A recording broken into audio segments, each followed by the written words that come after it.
pemerintah terus berupaya menangani isu ketenaga kerjaan terkait dengan tenaga honorer yang belum berhasil diangkat menjadi pegawai pemerintah dengan perjanjian kerja atau PPPK.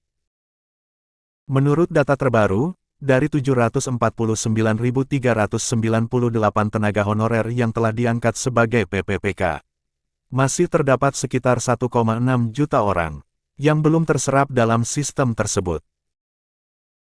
Menteri Pendayagunaan Aparatur Negara dan Reformasi Birokrasi, Abdullah Azwar Anas, mengungkapkan serangkaian langkah strategis untuk mengatasi situasi ini. Melalui surat edaran nomor B-1527-M.SM, pukul 1/2023, Menpan RB menyarankan agar pejabat pembina kepegawaian PPK tetap mengalokasikan anggaran untuk tenaga honorer yang terdaftar dalam basis data Badan Kepegawaian Negara (BKN). Langkah tersebut juga menekankan bahwa dalam pengalokasian anggaran tersebut tidak boleh ada pemotongan terhadap pendapatan yang biasa diterima oleh tenaga honorer selama ini.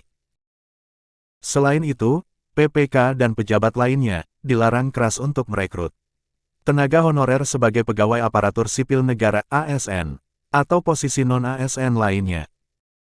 Pelanggaran terhadap aturan ini akan dikenai sanksi sesuai dengan ketentuan yang tercantum dalam Undang-Undang ASN tahun 2023.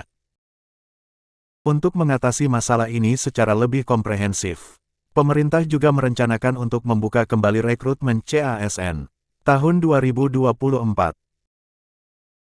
Dalam rekrutmen tersebut, akan diberikan kuota formasi yang lebih besar, khusus untuk tenaga honorer yang belum terserap, termasuk ex-THK 2. Sebanyak 80% dari kuota tersebut akan dialokasikan untuk ex-THK 2 dan tenaga honorer lain yang belum berhasil diangkat menjadi PPPK.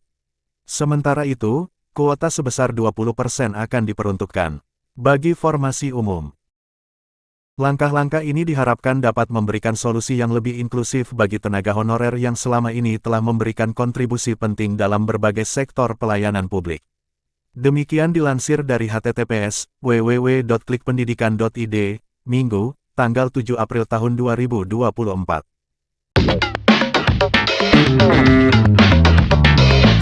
Jadi dalam rapat ini kita tetap mendesak pemerintah untuk menyampaikan standar dan kriteria apa saja, fungsi apa saja yang bisa dikategorikan P3 penuh waktu dan P3 paruh waktu. Dan sesuai kesepakatan batasannya adalah Desember 2024 nanti. Yang paling penting, kami mendesak kepada pemerintah, kepada kawan-kawan yang masuk P3K penuh waktu, ya, tentu mereka berharap ada jaminan kesejahteraan serta jaminan peningkatan karir.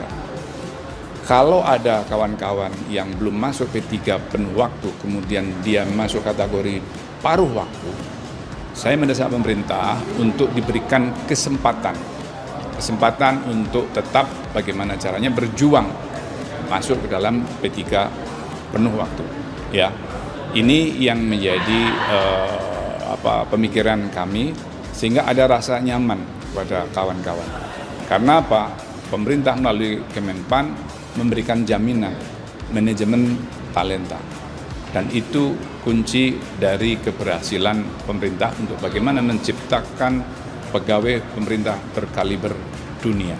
Pemerintah melalui Kemenpan sudah punya kebijakan-kebijakan solutif, ya, yang nantinya secara bertahap 2.300.000 lebih ini nanti bisa terakomodir semuanya.